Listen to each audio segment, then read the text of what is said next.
नमस्कार, epics news India के विशेष podcast में आपका स्वागत है। मैं हूं सुनीता शर्मा और मेरी सहयोगी हैं देवजानी जी। आज हम बात करने जा रहे हैं एक ऐसे मुद्दे की जो दशकों से हमारे देश की आंतरिक सुरक्षा के लिए सबसे बड़ी चुनौती बना हुआ है, नक्सलवाद। हमारे साथ इस गंभीर विषय पर चर्चा करने के लिए हमारे वरिष्ठ और हमारे मुख्य अतिथि राजन भट्टाचार्य जी हैं, जो विदेशी सलाहकार हैं। देवजानी जी, नक्सलवाद के इतिहास के बारे में आप दर्शकों को थोड़ा बताएं।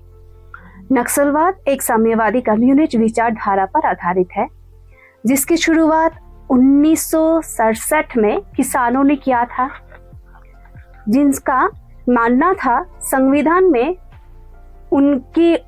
उनके लिए जो अधिकार है वो सुरक्षित है नहीं।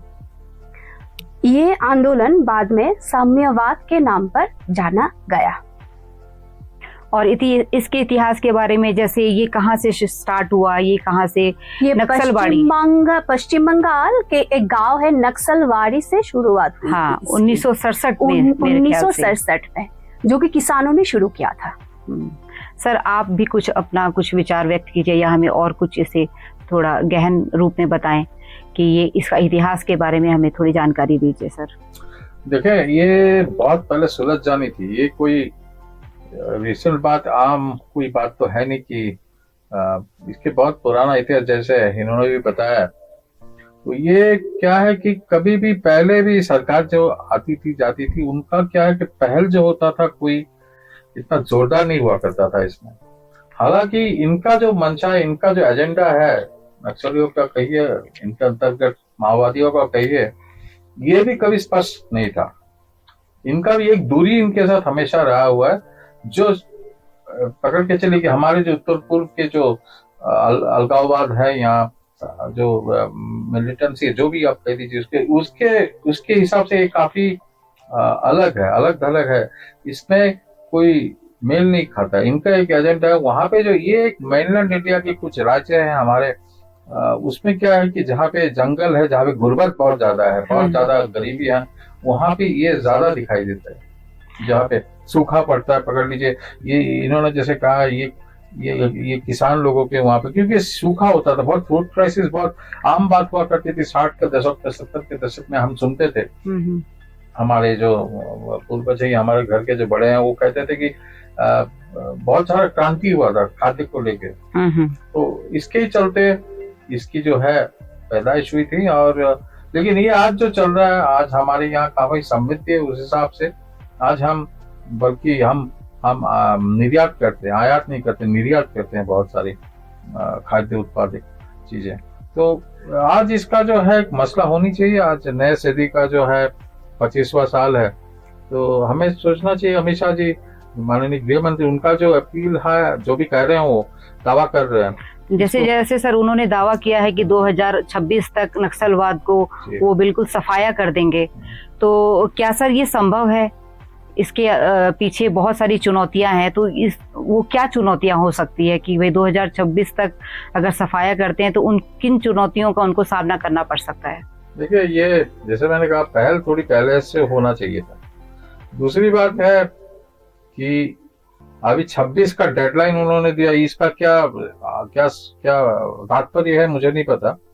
लेकिन 26 तो अभी का 25 जाने वाली है। 26 आने में आज 2-3 महीने ही बाकी रह गए, कुछ 3-4 महीने। तो अभी क्या कि 26 तक होगा या नहीं होगा, लेकिन कैसे होगा? ये क्या कोई ऑपरेशन से होगा या सीधा बैठक में बैठेंगे, बातचीत करेंगे? जो है जरिया कौन सा होगा, वो तो जानना जरूरी है।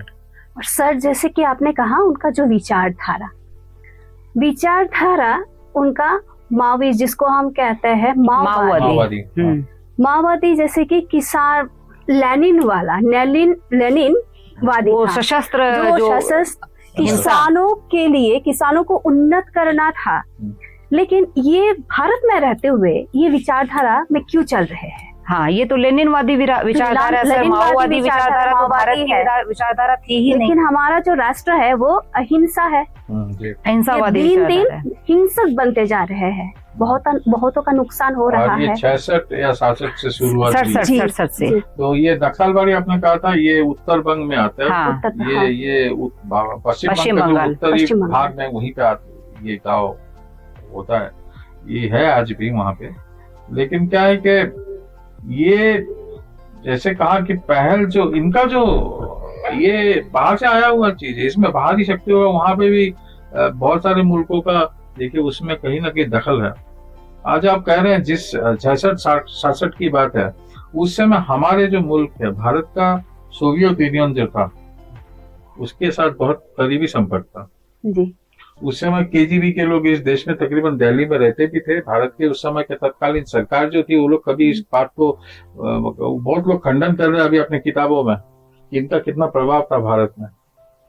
कोल्ड वॉर के समय जो था, जो जी। पूरा दुनिया दो हिस्सों में बट गई थी, एक अमेरिका की तरफ एक इनके तरफ, सोवियत यूनियन की तरफ। तो भारत का करीबी रिश्ता था सोवियत यूनियन की तरफ।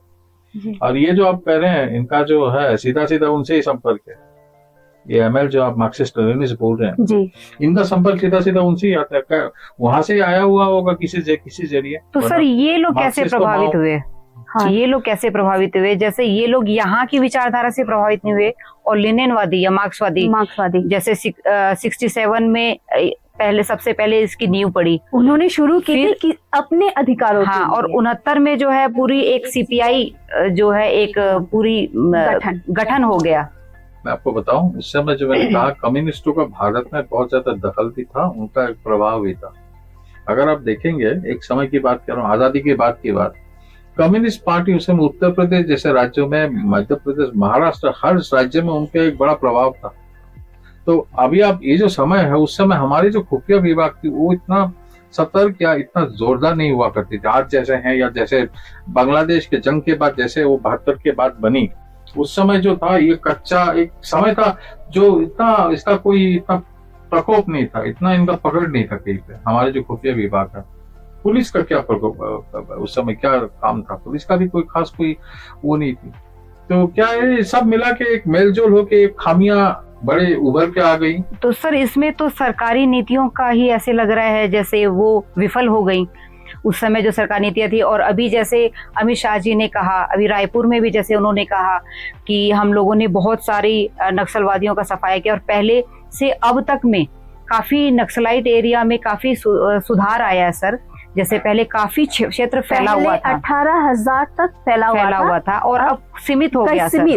तो इसके पीछे क्या उनकी रणनीति क्या रही होगी? आपको मुझे लग रहा है जो बातें मैं बहुत सारे अंचल में कभी ना कभी, इनमें से बहुत सारे अंचल में कभी ना कभी किसी कारण कोई ना कोई वजह से मैं गया हूँ। वहां पे देखिए बहुत ही ज्यादा संपर्कशील जगह है वो, जो है नक्सली जहाँ पे कब्जा करके बैठे हैं, उन सब जगह पे बहुत ज्यादा संपद है, नेचुरल रिसोर्सेज बहुत ज्यादा है, मिनरल्स बहुत ज्यादा है। आप छत्तीसगढ़ कह लीजिए, झारखंड कह लीजिए, उड़ीसा के वो सब जगह, लेकिन वो जगह गरीब है। तो उनका क्या है, वो जहां जहां कब्जा करके बैठे हैं, जहां जहां में उनका पकड़ है, ये सब जगह पे बहुत अरबों खरबों का संपद होगा नीचे, जमीन के नीचे या कहीं भी। लेकिन उसको जो है उसे कोई काम में लगाया नहीं जा रहा है राष्ट्र के लिए, राष्ट्रीय हित में, या कोई निवेश नहीं हो रहा वहां। सर सरकारी नीतियां तो फेल है, इसका मतलब सरकारी नीतियां तो विफल हो गई। आप अगर देखेंगे 66 से अगर कोई चीज ऐसे ही चल रहा है, 66-67 से, हाँ। और अप्रैल के बीच में तो काफी सारे, पश्चिम बंगाल में भी इसका प्रकोप तो था कुछ साल पहले पे। वहां पे कोई किशन जी या किसी का एनकाउंटर में, मेरे ख्याल से, जहां अगर नाम मैं सही बोल रहा हूँ, उनको एनकाउंटर में उनका निधन भी हुआ था। तो ये पश्चिम बंगाल में हुआ, फिर उड़ीसा गए, फिर छत्तीसगढ़, आंध्र प्रदेश एक समय बहुत ही उत्तरी आंध्र प्रदेश जो है उड़ीसा से सटा हुआ, उनका बहुत ज्यादा प्रकोप था, बहुत ज्यादा उनका प्रभाव था वहां। गरीबी जहां जहां रही, गुर्बत वहां हुआ, उनका पकड़ बढ़ते ही गया। फिर जैसे मैंने कहा, एक समय खाद्य का तो स्थिति था हमारे भारत में, जो मैं सुनता था अपने घर में कि 60 के दशक में, 70 के दशक में बहुत सारी क्रांतियां हुई खाद्य को लेकर, क्योंकि भारत को बाहर से मंगाना पड़ता था, आयात करना पड़ता था। बहुत सारी क्रांति हुई इसके बाद देश में, पंजाब से लेके बहुत सारे राज्यों में। तो क्या है कि इसके चलते ये इसका एक कारण हो सकता है, लेकिन ये जो बाहरी ताकत था इसमें जो है, इसमें कोई दो राय नहीं। उनका तो साठ गांठ उसमें है, ये तो होना ही था। मतलब बाहरों से उनको, मतलब वित्तीय वित्तीय उनको सहायता भी मिली है। लेकिन वैसे सर ये लोग तो जैसे भू माफिया है, चाहे ये लोग रंगदारी टैक्स वसूलते हैं या वसूली करते हैं, जो माइंस के जो मालिक हैं उनसे वसूली करते हैं, तो उससे ये सशस्त्र जो है ये हथियार वगैरह खरीदते हैं। तो सर उसके ऊपर में सरकार की कभी क्या या जो हमारे सैन्य बल हैं उनकी क्या इतनी नजर गई नहीं, या अब इतनी ज्यादा वो लोग तेजी से इतना सफाया कर रहे हैं, उसमें आपको क्या लगता है कि क्या कारण हो सकते अभी हैं? देखिए, ये क्रांति से कोई संग्राम से आया हुआ है, कोई एक संगठन अगर बनी है, इसका फैलाव हो गया अलग अलग नाम से भी बहुत सारे, हालांकि इनका जो दिशा है एक ही है। अब क्या उनके जो असली जो उस समय के जो लीडरान थे जिन्होंने इनका नींव रखी है, या तो वो नहीं रहे आज के दिन, फिर उनका भी रिक्रूटमेंट का प्रॉब्लम हो सकता है। आज नए जमाने में कौन वहां जाएगा, कैसे लोग जाएंगे, उसमें योगदान करेंगे। कैडर बेस लेके भी मुझे लग रहा है कि उनका भी सांगठनिक जो कमजोरी आ चुकी है बहुत लोगों में, इसलिए उनके बारे में हम आजकल बहुत सुनते भी नहीं है। कभी कभार एक इक्का दुक्का बात होता है, कोई प्रेस रिलीज, जैसा आपने कहा किसी ने प्रेस रिलीज कर दिया, पहले जैसा उनका वो जोरदार पकड़ नहीं रहा हर जगह में शायद, क्योंकि हर किसी को ही आज के दिन में बहुत लोगों का जो है मानसिकता बदल चुका है। अब कौन वहां पे कितने लोग जाएंगे, वही के लड़के जो हैं युवा, अगर वो कोई जोन में जिनका कोई काम नहीं हो रहा है, कोई चीज में लगे नहीं है, वही जाएंगे, वो उसमें संगठन में शामिल हो जाएंगे। शामिल होंगे, बाकी सब होंगे या नहीं होंगे मुझे नहीं लग रहा, क्योंकि बहुत सारा बहुत सारा डेवलपमेंट भी हुई है, बहुत सारा हर जगह में आप देखेंगे काफी सारा बदलाव हुआ है। सर, नक्सलवाद को मिटाने के लिए क्या अभियान चलाए गए, क्या अभियान चलाए जा रहे हैं अभी सरकार की तरफ से? ये देखिए, सबसे ज्यादा इसको लेके जो हम लोगों ने आज कुछ सालों में अगर सुना था, इन दशकों में, तो यूपीए सरकार के समय में इसको लेके काफी जोरदार बातें हुई थी। चिदम्बरम साहब होम मिनिस्टर थे, वो हर दिन ही टिप्पणी करते थे कुछ इनको लेके, एक तू मैं चल रहा था। हालांकि इससे कोई आगे बात नहीं बढ़ी, लेकिन बहुत सारे हादसे हुए बीच में, और कभी ये दो तरफा ही रहा है। अगर आप देखेंगे वो छत्तीसगढ़ में घटना घटी थी, जो पूरे राज्य के सबसे बड़े बड़े नाम थे राजनीति में, सबको एक ही साथ एक ही समय पे उन पे हमला हुआ था। उसमें बीसी शुक्ला जी थे, फिर छत्तीसगढ़ के पहले के गृह मंत्री थे महेंद्र कर्मा, उनका भी ऐसा ही बात था, जैसे अमित शाह जी कह रहे थे कि हम उनको जड़ से मिटा देंगे, ये मिटा देंगे। फिर ऐसा हमला हुआ कि वो मिट गए, खुद मिट गए। सबके सब बड़े बड़े नाम थे राजनीति के, कांग्रेस के भी, मतलब बीजेपी के, सबके बड़े बड़े नाम थे छत्तीसगढ़ के। तो इनको मिटाना मारना ये थी बातचीत चली आ रही है दो तरफा। जैसे मैंने कुछ समय पहले कहा, पश्चिम बंगाल में भी हाल ही में सरकार ने किसी को एनकाउंटर किया था जिसका नाम किशन जी था। मतलब अभी क्या है कि ये चलती जा रही है, आ रही है, अभी एक कंक्रीट एक पॉलिसी होनी पड़ेगी इन पे, और इनका कोई रिहेबिलिटेशन प्रोसेस दिख नहीं रहा मुझे। जैसे हम सन 92 से 1992 से हम असम में देखते हैं, एक रिहेबिलिटेशन प्रोसेस आ चुका है। धीरे धीरे पहले उल्फा के साथ था, फिर ऐसे होता रहा। उत्तर पूर्वी में राज्यों में आप देखिएगा, हर किसी ऐसे अलगाववादी गुट के साथ, इनके साथ जंगी ग्रुपों के साथ क्या है कि कोई ना कोई रिहेबिलिटेशन पैकेज होता है। फिर इनका जो है एक आत्मसमर्पण होता है। 15 अगस्त 26 जनवरी ये सब एक आम बात थी काफी सालों से, 90 से ये प्रारंभ हुआ। फिर बोरो वाले आ गए, बोडोलैंड वाले, फिर मणिपुर के 2-4, फिर NSCN के साथ चीज पर हर कोई चीज यहाँ पे अलग अलग मोहरे चलते रहे।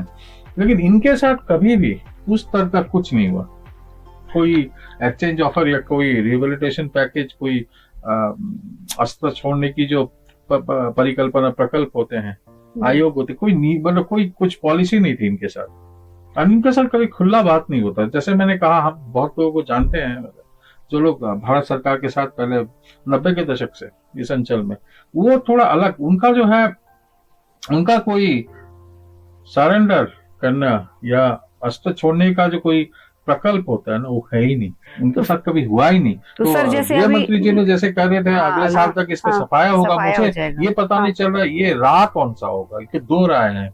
जैसे कि उन्होंने एक पत्र दिया कि अजय समझौता करना चाहते हैं, जैसे नक्सल पत्र दिया, तो वो समझौता करना चाहते हैं। तो क्या समझौता हो जाएगा सर? आपको क्या लगता तो है? जैसे जो शांति वार्ता की जो शांति पहल वार्ता है, की जो पहले तो वार्ता उन्होंने- होना चाहिए, फिर शांति हाँ। वार्ता आएगी। तो क्या चलो, हमारी कहीं सरकार उनके- आगे बढ़ेगी? बढ़ना चाहिए। नहीं तो बढ़ना सर क्या चाहिए, पता है उनके उसके पीछे क्या उनकी कोई ऐसी चाल है या रणनीति कोई है। रणनीति है, या वापस से कोई हमला करने की, या जैसे कुछ मैंने समय कहा वो आपको, मान जैसे- रहे हैं, है। योजना कर रहे हैं। देखिए वो ये जो राज्य में कहा था जहाँ पे ये पकड़ के बैठे हुए हैं सब जंगलों में, वहां पे बहुत संपत्तिशाली राज्य है और वो गरीब राज्य है।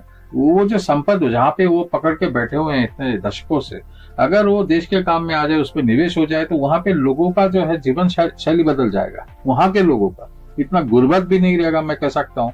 क्योंकि कई जगह है, जैसे यूरेनियम लेके एक बहुत बड़ा पकड़ हुआ था 10-12 साल पहले, मेघालय में भी था। यहाँ से लेके जी। झारखंड का जो जाडूगोड़ा कहते हैं, जहाँ पे यूरेनियम कॉर्पोरेशन काम कर रही है, बहुत लोगों का जीवन शैली बदला। उनका जो है ये जो जनरेशन है उनका, ये जो प्रजन है उनका काफी सारा तब्दीली हुआ जिंदगी में। आम जिंदगी में लोगों का तब्दीली होगा, फिर अपने जो है स्टेट के रेवेन्यू में आएंगे बहुत सारे बहुत तब्दीली, काफी सारे ग्राउंड रियलिटीज बदलेंगे बहुत सारे। तो जैसे सर ये जमीनी जो हकीकत जो है बहुत सारी चीजें वो बदलेगी निवेश के जरिए। अगर वो आ जाएंगे तो वहां पे निवेश होगा, वहां पे लोगों का प्रगति होगा, वहां पे स्थिरता आने से बहुत सारी चीजों में क्या है कि ये लाभदायक होगा सबके लिए। लेकिन उसके लिए तो सर एकदम बिल्कुल पारदर्शिता रखनी पड़ेगी। सरकार की जो नीतियां हैं, जो पॉलिसीज हैं, उसमें पारदर्शिता रखनी बहुत जरूरी है। क्या उतनी पारदर्शिता रह पाती है? और वहाँ के लोकल लोगों से, वहाँ के जो स्थानीय लोग हैं, उनके साथ में बातचीत करना या उनको अपने विश्वास में लेना, क्योंकि उनको नक्सलवाद जागरूक करना। क्योंकि नक्सलवाद जो नक्सलाइट एरिया है या वहाँ के जो संगठन है, उनसे जो जुड़े, उनमें जो बच्चे गए हैं, जो युवा हैं, वो तो सब उन्हीं परिवारों से आते हैं या उन्हीं स्थानीय स्थानों से आते हैं। कह रहा हूँ, क्या सरकार उनका विश्वास जीत पाएगी वहाँ के स्थानीय लोगों के साथ में? देखिए पहले तो वार्ता होनी चाहिए, फिर जाके शांति वार्ता। पहले वार्ता यही वार्ता है, पहले तो रास्ते खुलने चाहिए, क्योंकि हाँ। ये तो बंदी में है बहुत दशकों से। मतलब ये एक ऐसी स्थिति में है, जिन आराम या सफाई से यहाँ पे हमारी इस अंचल में जैसे इनके साथ वार्ता होता था, वहां पे कभी इतने दशकों से नहीं हो पा रहा। इसके पहले कारण तो जान ले वो लोग। अचानक 1 साल का डेडलाइन या कुछ महीने का डेडलाइन, साल भर का डेडलाइन देखे तो साल भर का कोई इसका मतलब मैं समझ नहीं पा रहा हूँ। अगर कंक्रीट कोई सीधा कोई रास्ता दिखाई नहीं दे रहा है या अभी कोई राह नहीं दिखाई दे रही है, तो आपको तो उसको बनानी पड़ेगी पहले कि कौन सा राह चुने। नहीं, कुछ तो पहल सरकार ने की है सर, जैसे शांति वार्ता के वहाँ के बहुत से सुधार हुई है, सड़क रास्ते निर्माण बनाए हैं। बनाना, चाहे वहाँ के बच्चों के लिए स्कूल बनाना, अस्पताल बनाना, और वहाँ जितने भी जो नल जल का बहुत सारे प्रोजेक्ट चले हैं, और जिन्होंने जो है अपने हथियार गिराए या जिन्होंने ये रास्ता छोड़ दिया, उनको वापस से पुनर्स्थापित करना, उनके लिए रोजगार का की स्थापना करना। एक चीज जो मैंने देखा है 92 से हर चीज में, हर स्तर में ये देखा हूं कि ये शांति वार्ता जब भी होती थी ना, हर सरकार, राज्य सरकार या केंद्र सरकार जो भी होती थी उस समय, उनका गठित एक दल होता था जो ये पहले इनका मुखबिर हुआ करता था, मीडिएटर हुआ करता था। जैसे एलटीटी का हमने बिल्कुल, देखा है, एलटीटी का अल्फा के साथ थे हाँ। उस समय, बहुत लंबा अल्फा के साथ, जो उल्फा के साथ पूरा शांति वार्ता थी, उसमें बड़े बड़े लोग थे, बिल्कुल बड़े लोग थे, समाज के बड़े बड़े सांस्कृतिक लोग भी थे, सांस्कृतिक जगत से थे, उद्योग जगत से बहुत लोग थे। तो ऐसे ही एक गठित होना चाहिए मेरे ख्याल से, जो लोग इस मुद्दे को बहुत जमीनी तौर से जानते हैं। तो ये जो अजय नाम के व्यक्ति ने, ये जो माओवादी अभय जो है, क्या वो एक काल्पनिक पात्र है या सच में ही कोई माओवादी नेता है वो? देखिए इनका किसी का कोई असली नाम तो आता नहीं पहले सामने, मतलब कोई विश्वसनीयता नहीं है। बिल्कुल नहीं। इसमें क्या कि किसी का चेहरा, शक्ल आप हर जगह देख लीजिए, ऐसे नाम जो आते मीडिया में, इनका कोई प्रमाण नहीं होता, इनका कोई आप निकाल नहीं पाएंगे कि ऐसे कोई व्यक्ति वाकई में है या नहीं। और या क्या सर ये समय ले रहे हैं, या क्या पता, जैसे अभी मणिपुर में आर्म्स एक्ट में जो है उन्होंने जो है बंद किया, जैसे आसाम राइफल्स वालों के ऊपर में हमला हुआ, और ऐसे ही कश्मीर में हुआ, कि उमर अब्दुल्ला जी ने कहा कि नहीं, हमारे यहाँ पे जो टूरिस्ट हैं वो नहीं आ पाते हैं क्योंकि आप लोग इतने भारी तादाद में जो है आर्मी वालों को खड़ा रखते हैं। तो जैसे ही हटाया गया और हमला हुआ, आतंकवादी हमला हुआ और बहुत लोगों की जान गई उसमें। तो क्या आपको ऐसे लगता है कि सर ऐसे ही कुछ योजना इनकी बन रही है? एक रात होनी चाहिए, एक तरकीब होनी चाहिए, और सबसे बड़ी बात एक दल गठन होना चाहिए जो इनके तरफ से, सरकार और उनके मुखबिर हो, हाँ, बीच में जो है निगोशिएट करें, सूचना की बात। तब क्या होंगे, गिने चुने 10, 12, 15 लोग होंगे जो जिन तक सीमित रहेगा ये बातें, क्या बातें हो रही हैं। वो तो एक विश्वसनीयता की बात हो गई। विश्वसनीयता चाहिए, उसमें विश्वसनीयता की बहुत जरूरत है, क्योंकि ये कोई आम चलते हुए चीज नहीं है। वो बहुत अब 60 के दशक से चल रही है, 60 के दशक से चल 50 साल तो हो गए, 50 साल 60 साल हो रहे हैं। बिल्कुल। तो अभी क्या है कि इसको अगर निदान करना है तो उनको ऐसे कुछ राह पकड़ना पड़ेगा जिससे क्या है कि ये सफलता की तरफ बढ़े आगे। लेकिन अभी नाकाम होने से क्या है, नाकाम होने से है, दिक्कत होगा फिर। नक्सलवाद जो है सीमित है, तुम क्या लग रहा है उनका जो उनमें कुछ बदलाव है, उनका जो सोच है, कुछ तो बदलाव है कि वो सरकार कुछ बदला है, उनकी सोच में क्या बदलाव आया है? उनको चाहिए। वही मैं कह रहा हूँ, अभी जो उनका जो संगठन है, सांगठनिक जो क्षमता है, मेरे ख्याल से आज के जनरेशन में कितने लोग उसमें जाएंगे, क्योंकि उनका जो कोई क्रांति से संपर्क तो था। आज कोई क्रांति तो ऐसे दिख नहीं रहा है, कोई कारण तो दिख नहीं है कि आज के जो युवा है वो हंसते हंसते चल जाएंगे उस रास्ते। तो एक समय के बाद क्या होता है, हर संगठन में एक समय के बाद कैडर की, राजनीतिक दलों में भी होती है बहुत जगह में, आप देखेंगे हर राज्य में, यहाँ बोले कहीं भी बोले, जो आंचलिक दल है उनका भी क्या देखेंगे, एक समय के बाद जो बेस है उनका जो क्षमता है, कैडर का बोलिए, मेंबर्स की बोलिए, वो पहले जैसा नहीं रहता है। इनका एक पतन होता है, एक समय पतन भी होता है, उसी के चलते पतन होता है। और इसमें कोई वो नहीं है कि इनका कोई संग्राम के साथ ही संपर्क था। इनका जो पैदा होने के पीछे, जो उनका जो आने के पहले जब हुआ था, उसके पीछे कोई संग्राम, कोई क्रांति ही थी। क्रांति तो ऐसे थी कि सर जो किसानों का, जमींदार जो है वहाँ के किसानों का, उनका स्लोगन कि जिस खेत में वो बो रहे वो खेत उन्हीं का हो, हाँ, उस पे हुआ था। और अब जो है ये आतंकवाद और उग्रवाद की तरफ बढ़ गया और काफी जो है काफी खून खराबा, कितने सारे आर्मी ऑफिसर्स को इन्होंने मारा है, कितने कारवां के ऊपर में हमला किया है। और ये सब तो सर कोई आंदोलन का हिस्सा नहीं हो सकता है, कोई आज आंदोलन का रूप नहीं हो सकता। कोई आज के जो प्रेजेंट में, आज के जो जनरेशन है, आज के जो युवा है, उनको कौन सा आकर्षण है उसमें जाएंगे, उनके लिए कौन सा आकर्षण हो सकता है। ये इसीलिए शायद उनका सीमित, आपने जो कहा सीमित हो चुका है उनका जो कार्रवाई, उनका जो पतन हो रहा है, होना ही है इसको, क्योंकि आज के युवा, उसके पास कोई कारण नहीं है, कोई वजह नहीं कि वो जाए वहां।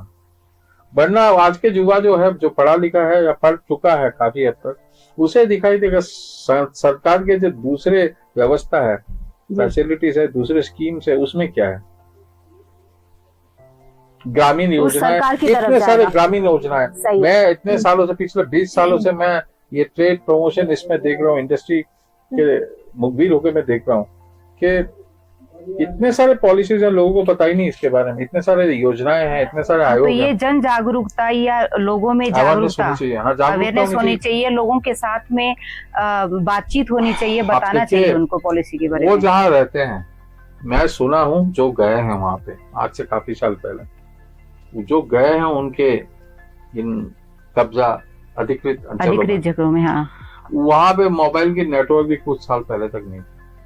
इसका मतलब उसको डेवलप ही नहीं किया। तो आप अवेयरनेस भी करेंगे तो इसीलिए कोई बीच का राह होना चाहिए, कोई लोग होना चाहिए, कोई आयोग होना चाहिए, बीच के मुखबिर होना चाहिए, जो बात दोनों के, सरकार और उनके बीच में तालमेल रखने के लिए कोई अवेयरनेस भी उनसे ही हो सकता है। और बाद में अगर वो अगर शांति की राह में आ जाएंगे, हाँ, तब उनको अवेयरनेस हो जाएगा अपने आप, क्योंकि वो ऐसा जगह रहते हैं, मैं सुना हूँ, जो गया है वहाँ पे, मतलब उनके जो अधिकृत अंचलों में, मतलब वहां पे कुछ है नहीं, वो दुनिया अलग है। एक जगह है, वहां से पकड़ लीजिए, एक तालाब है, तालाब के बाद आपको नेटवर्क कहीं नहीं आना है। अब जंगल घुसेंगे, जंगल के गभीर घोर जंगल है, वहां पे घुसते ही आपको उसका पहले क्या होगा, नेटवर्क कट हो जानी है, कोई वहां पे सुविधाएं नहीं है।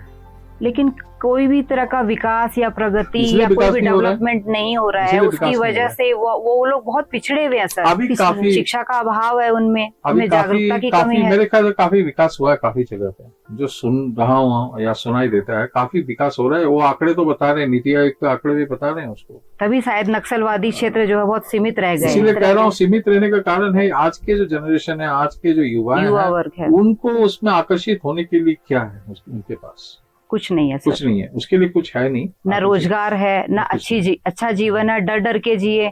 कब किस पुलिस वाले अपने या परिवार में आगे- बहुत सारे घातक चीजें देखा होगा, मतलब बहुत सारी चीजें होते हुए, या जब से उनका जन्म हुआ तब से बहुत कुछ देख रहे हैं शायद। वो शायद बहुत लोगों को, बहुत लोग हैं, काफी लोग होंगे आज के युवा हैं, और जिनके हाथ में ये एंड्रॉइड फोन पहुंच गया है किसी तरीके से, या नेटवर्क है वहां पे, उनको कभी भी ये रास्ता भाएगा नहीं आज के दिन। वो ये देश मैं और कह दुनिया सकता से जुड़ चुके हैं, शायद बिल्कुल। वो भी अच्छा जीवन चाहते हैं। तो हाँ, एक बिल्कुल बात चाहेंगे। जो अमित शाह जी ने कहा कि 2026 तक नक्सलवाद पूरा खत्म हो जाएगा, कुछ मतलब सही है, हम मान सकते हैं कुछ हद तक सही है। अगर सही है तो हाँ। इससे अच्छी कोई बात हो ही नहीं सकती। जो ये बहुत बड़ी पहल होगी सरकार की, हाँ, जो 6 दशक, मतलब 60 साल के ऊपर हो चुका, बिल्कुल। 65-70 साल हाँ। होने को है मेरे ख्याल से। तो अगर पहल करके इसे निपटाया जाए, या इसमें कोई समझौता हो जाए, बीच का रास्ता निकल आए, उनके भी भले हो जाए, उस राज्य को भी, उन राज्यों का भी, क्योंकि आप देखिए इतने सालों से जो राज्य की मशीनरी है वहां की, हर कोई राज्य में आधी से ज्यादा पुलिस उसमें लगी हुई रहती है। तो इसका क्या हुआ? आप वहां का क्राइम चार्ट निकालिए, जहां पे नक्सलवादी माओवादी हैं, उन सब राज्यों में आपको शहरों में क्राइम दिखाई देगा, नॉर्मल क्राइम बहुत ज्यादा। इसका कारण पुलिस का जो ध्यान बटा हुआ है वहां पे, मतलब वो लगी हुई है उनके पीछे। सर, जब तक झारखंड बिहार से अलग नहीं हुआ था तो जमशेदपुर के कितने सारे इलाके थे, सुदूर इलाके थे, उनमें शाम में 6-7 बजे के बाद गाड़ी क्रॉस नहीं कर सकती बिल्कुल थी नहीं, जंगलों से। बिल्कुल अभी भी अब शायद किडनैपिंग, Kidnapping, फिरौती फिरौती, लोगों को उठाना, ये एक इंडस्ट्री हुआ करता था। मैं पिछले साल, इस साल के पहले भी मैं बिहार 2 बार जा चुका हूँ। गया जैसा शहर है, जो तीसरे पैदान का शहर था, बिल्कुल सर, शहर नहीं, एक टाउन कह सकते हो, कस्बा बदल चुका है। मैं एक ही राह में 5-5 ज्वेलरी के शोरूम, मतलब वैसे शोरूम शिलोंग में नहीं है, 5 एक ही रास्ते पे, एक से सटी हुई है एक दूसरे से, देखा हूं मैं। रात को 11 बजे तक खुली है। वो लोग ही मुझे कह रहे थे कि हम लोगों ने भी कभी नहीं सोचा था एक समय कि आज भी हम लोग इस स्तर पे आएंगे, बदलाव इतना हो जाएगा कि हम सुकून से यहाँ पे अभी 10 बजे तक, 10:30 बजे तक हम बैठेंगे। ऐसा था ही नहीं वहां पे। इसका एक बहुत बड़ा कारण ये था कि पुलिस का जो, और ये जो राज्य सरकार का, हमेशा एक ज्यादा जो है उसमें तवज्जो देना पड़ता था इन पे, नक्सलवादी एरिया पे कुछ ना कुछ होता ही रहता था वहाँ। कुछ ना कुछ वो लोग हमेशा इस फिराक में रहते थे कि कैसे ना एक दहशत फैला के हमेशा रखे। दहशत, और उनसे पुलिस का क्या होता, मुठभेड़ होता ही रहता था। ये कोई आम बात, हर दिन की बात थी एक समय इन सब राज्यों में। ये जब मध्य प्रदेश के साथ था छत्तीसगढ़, ये झारखंड जब बिहार के साथ था, उड़ीसा से सटा हुआ आंध्र प्रदेश, ये इनका चक्र था। और बंगाल तो था ही, बंगाल में उस हिसाब से जो रेड कॉरिडोर बोलते हैं। क्या है कि 77 में जब इस कम्युनिस्ट गवर्नमेंट सरकार आई, हम्म, कम्युनिस्ट सरकार जब बंगाल में आई 77 में, इन लोगों ने पहला एक काम किया था, लैंड रिफॉर्म करवाया था। वहां पे जमीन का जो कायदे थे उसका बदल चुका था, जमींदारी प्रथा को उठाया था। इसलिए बंगाल में पैदा हो सकता है, ये वहां से शुरुआत हुई होगी, लेकिन सबसे पहले अगर सुधरा भी होगा इस विषय में तो वही वो होगा पश्चिम बंगाल में पश्चिम बंगाल में, क्योंकि लैंड रिफॉर्म एक बहुत बड़ी अहम मुद्दा एक मुद्दा था और उनका, आंदोलन का। इनके चलते, इस मुद्दे के चलते वो लोग 35 साल राज भी कर लिए उसी के चलते। अगर 35 सालों में कुछ एक जोरदार कुछ किया इन लोगों ने, जो बहुत पहले होना चाहिए था, ये लैंड रिफॉर्म ही थी इनकी। इसलिए पश्चिम बंगाल में हो सकता है इसका स्थापना हुआ है, लेकिन बाकी सब राज्यों में फैल चुका था। लेकिन वहां में क्या है, इनका पकड़ धीरे धीरे कमजोर हो गया। कमजोर हो जा रहा है। आज के दिन तो लेकिन सर छत्तीसगढ़ में तो अभी भी सक्रिय है, बहुत ज्यादा मैं सक्रिय है। कहा आपको थोड़ी देर पहले, नारायणपुर छत्तीसगढ़, छत्तीसगढ़, तो ये क्या कारण है सर? ये घटना वही तो कह रहा हूँ। अभी देखिए, ये इनका पॉलिटिकल रिप्रेजेंटेशन वहां पे जो स्टेट है, देखिए सरकार, इनका भी पॉलिसी किसी की नहीं है। मैंने आपको बताया, कोई इनका फिक्स्ड, कोई जोरदार, कोई सीधा पॉलिसी है नहीं है। कोई एजेंडा भी नहीं कोई है। एजेंडा नहीं है, मतलब बातचीत का बयानबाजी होता है, शायद पुलिस से मुठभेड़ होता ही रहता है, वही एक एजेंडा है। सीधा कोई, जैसे उन्होंने कहा गृह मंत्री ने कि अगले साल के अंदर हम चाहेंगे इसका सफाया हो, तो ये एक पहल हुआ है, इसका मतलब इसमें कुछ एक तत्व है। नहीं, तत्व इसमें कुछ सैन्य है। सुरक्षा बल जो है, जो सैन्य बल है, बहुत खदेड़ा है और बहुत लोगों को मारा भी है सर। जो हाँ। नक्सलवादियों को मारा है, खदेड़ा है, उनके अंदर में एक दहशत भी पैदा की है। और साथ साथ में जैसे जिन्होंने आत्मसमर्पण किया, उनको धीरे धीरे वापस से एक सामान्य जीवन देने की चेष्टा करी हाँ, है। वो रिहेबिलिटेशन पैकेज है, वार्ता से वो भी आएगी। जैसे यहाँ पे हमने कहा था पहले, जितने भी ये यहाँ पे दल है उत्तर पूर्वी राज्यों में, हर कोई राज्य में, इनके साथ एक पॉलिसी सरकार का था। इसके चलते इन लोगों ने आत्मसमर्पण किया, अपना शस्त्र को त्याग किया। क्योंकि ये पॉलिसी, अगर रिहेबिलिटेशन पैकेज नहीं आएगी तो आप उनको लुभाएंगे कैसे, क्या कहेंगे? अगर वहां पे जो संपत्ति है, आज कुछ भी है, जैसे पड़ा हुआ है, जैसे बॉक्साइट से लेकर दुनिया भर के माइका कुछ भी है वहां पे, इन सब एरिया में जहाँ पे ये लोग पकड़ के बैठे हुए हैं, जहाँ पे इनका कब्जा है, उन जंगलों में ऐसे ऐसे चीजें हैं जो शायद जियोलॉजिकल सर्वे ऑफ इंडिया के लोग कब के कब गए थे, इसके बाद वो प्रवेश भी नहीं कर पा रहे हैं वहां पे, इनके चलते। जंगलों में घुसने ही नहीं देते नहीं, उनको। बिल्कुल नहीं देते हैं। और इसके चलते जो गरीबी और बड़ी है, और उनकी जो बड़ी है सैन्य गरीबी। प्रणाली जो है सर, गोरिल्ला प्रणाली से करते हैं वो लोग, गोरिल्ला से करते हैं, और कब किधर से अटैक कर देंगे ये कुछ पता नहीं चलता है। किसी को नहीं पता चलता, क्योंकि इनका जो जंग का जो ये तरीका उनका जो विशेषता है, ये गरिल्ला वारफेयर, वो सिर्फ हमारे एनएसजी वगैरह जो है उनको ही पता है इनका जो अंदर का मुद्रा क्या है, इनका नक्शा कैसे है, कैसे क्या करते हैं, हर किसी को। इसलिए राज्य सरकार, राज्य पुलिस जो है वो कभी भी सफल नहीं हुई कोई चीज में आज तक, क्योंकि उनसे ज्यादा सशस्त्र, उनसे ज्यादा हर चीज में ज्ञान उनका ही है। और ये बाहरी शक्ति के बिना तो ये भी नहीं होगा, नहीं होगा, बिल्कुल नहीं हो सकता। तो क्या लगता है सर, चाइना है चाहे और कोई दूसरे बाहरी जो विदेशी ताकतें हैं, वो इसके अंदर में साठगांठ थी नहीं, उनके लिए काम भी कर रहे थे। 62 के जंग में ये नेहरू के सरकार ने दिया था, उस समय उनका रिपोर्ट था कि कहाँ से क्या है, कि कौन कौन लोग थे भारत में, जिन लोग उस समय जो उनके मुखबिर थे, जिनके चलते यहाँ के सब खबर उन जमाने में उनको मिलता था वहां बैठे। तब तो मोबाइल भी नहीं थी। 62 का बाद कितने लोगों के घर में लैंडलाइन थे भारत में। और ट्रेनिंग भी सर चाइना में हुई इनकी, बिल्कुल हुई। चली तो उनके लोग यहाँ आए, किसी तरीके से किसी जंगल में घुस जाएंगे, कोई किसको क्या पता, हो सकता है बहुत सारी चीजें। म्यांमार में क्या हुआ वही है, अभी भी सरकार जो है किसके सरकार है वहां पे, बीच में तो अच्छी चल रही थी वहां पे, अभी फिर से उलटफेर हो गया। फिर वहां पे सैन्य जो है, वहां का सेना, वो उसने तख्ता पलटी कर दिया, तो वो तो उनके ही लोग हैं। नेपाल में जैसे थे, वो म्यांमार में भी था, पहले नेपाल में भी ऐसा ही था। इसलिए सीपैक का जो रूट था, चाइना से पाकिस्तान नेपाल होके हुए जा रहा था। फिर ऐसे ही एक ही चीज यहाँ पे भी हो सकता है, उनके चीजें, उनके जो एजेंडा है वो लागू कर रहे हैं यहाँ। तब तो सर शांति वार्ता की जो भी बात चल रही है, वो एक शायद एक अच्छा कदम है, और इसके हम लोग आशा कर सकते हैं कि एक अच्छी पहल शुरू होने जा रही है। ना बिल्कुल, इससे बेहतर कुछ हो ही नहीं सकता। निकी और पूछ मतलब अभी गृह मंत्री जी ने कहा है, तो ये जल्द से जल्द उनको करना पड़ेगा। लेकिन कुछ चीजें देखना पड़ेगा, क्योंकि ये आम कोई उग्रवादी समस्या आम नहीं है। जैसे इस अंचल में मैं कह रहा हूँ, तुलना कर रहा हूँ एक में, यहाँ में जैसे है ये बहुत सीधा सा था। इसलिए बहुत राज्यों में क्या है कि शांति आ चुका है, अभी काफी दिन हो गए। आम तो हो भी नहीं सकती, क्योंकि इसकी जड़ें तो बहुत पुरानी है, पुरानी जड़ है, मजबूत है। और ये मुद्दा अलग है, ये इनका मुद्दा मुद्दा भी अलग है। गरीबी से आई, गुर्बत से, क्रांति से, फिर ये रहा भी नहीं, वो मुद्दे रहे भी नहीं। वो आंदोलन जो स्टार्ट हुआ था, शुरुआत हुई थी, अभी वो तो है बिल्कुल दूसरा रूप धारण कर दूसरा लिया। रूप धारण कर चुका है। वो किसके लिए क्रांतिकारी। धारण कर चुका है, किसके लिए? उनके लिए तो हो ही नहीं सकता, बिल्कुल नहीं हो सकता है, हाँ। गरीबों के लिए तो नहीं हो नहीं। सकता। जहाँ पे निवेश नहीं होगा, जहाँ पे उद्योग नहीं खुलेंगे, जहाँ पे कभी भी प्राइवेट सेक्टर का कोई बेस होना नहीं है, वहाँ पे प्रवेश ही नहीं होना है। जैसे मैंने आपको कहा, यहाँ पे इतने संपत्ति है वो सब अंचलों में, उन सब राज्यों में, लेकिन सबके सब गरीब हैं। आप भारत के एकदम नीचे जीडीपी में जाके देखिए, हर राज्यों के सबसे गरीब राज्य वही है सब, जहाँ पे इनका पकड़ है। एरिया है, बिल्कुल। क्यों? लेकिन संपत्ति बहुत है, संपत्ति सबसे ज्यादा। ऊपर से आप देखेंगे प्राकृतिक संपत्ति सबसे ज्यादा है। क्या नहीं है वहाँ पे? लेकिन जियोलॉजिकल सर्वे ऑफ इंडिया हमारे जो है, ये घुस नहीं पाते हैं।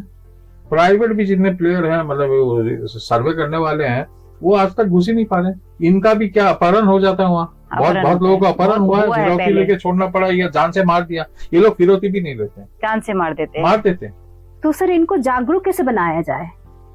जागरूक बनाने के लिए से देखिए कंस्टेंट, मैं 26 तक को कहा है उन्होंने, डेडलाइन दी है उन्होंने, 26 तक सफाया हो जाएगा, लेकिन मेरे ख्याल से उसमें वार्ता होनी चाहिए, क्योंकि उनका जो भाषा, उनका जो लहजा है अलग है। ये कोई राजनीतिक, भारत से कोई राजनीतिक दल के साथ इनके सीधा सीधा साठगांठ आज के दिन हो ही नहीं सकता कि आप राजनीतिक लाइन से उनसे बात करें। उनका लाइन अलग ही है।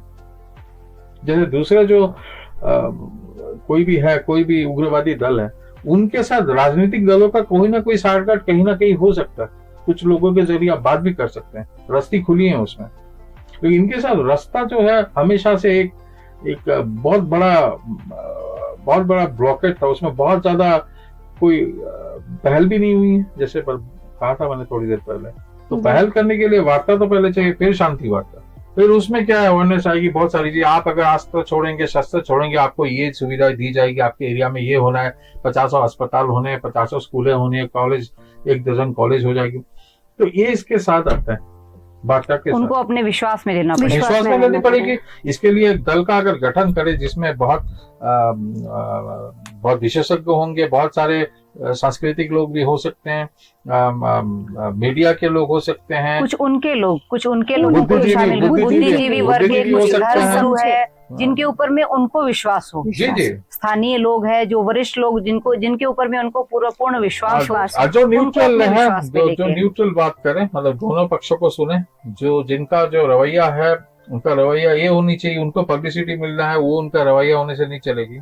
अगर वो कोई दल में है तो बहुत सारे लोग आज के दिन में क्या करेंगे, अपने खुद को बढ़ावा करने के चक्कर में वो अपना स्वार्थ देखेंगे, अपना खुद का स्वार्थ देखने लग जाएंगे, तो इसका कोई मसला हल नहीं होना है। वो बीच में न्यूट्रल ही रहना है उन्हें। आज की चर्चा से यह साफ झलकता है कि नक्सलवाद सिर्फ बंदूक और बारूद की लड़ाई नहीं है, बल्कि यह हमारी व्यवस्था और समाज की जटिलताओं से जुड़ा मुद्दा है। एक तरफ सरकार का आत्मविश्वास है कि 2026 तक नक्सलवाद पूरी तरह खत्म हो जाएगा, तो दूसरी ओर नक्सलियों की ओर से आया यह पत्र नए संकेत दे रहा है। लेकिन असली सवाल यह है कि क्या इस बार देश वास्तव में नक्सलवाद से मुक्त हो पाएगा? आशा है शांति और विकास का रास्ता हिंसा पर भारी पड़ेगा। तो राजन जी, आपका बहुत बहुत धन्यवाद इस चर्चा में शामिल होने के लिए, और मिलते हैं अगले मुद्दे पर। तब तक के लिए सभी को मेरा प्यार भरा नमस्कार। फिर मुलाकात होगी नए मुद्दे के साथ, तब तक हमें दीजिए इजाजत। नमस्कार, जय हिंद। नमस्कार।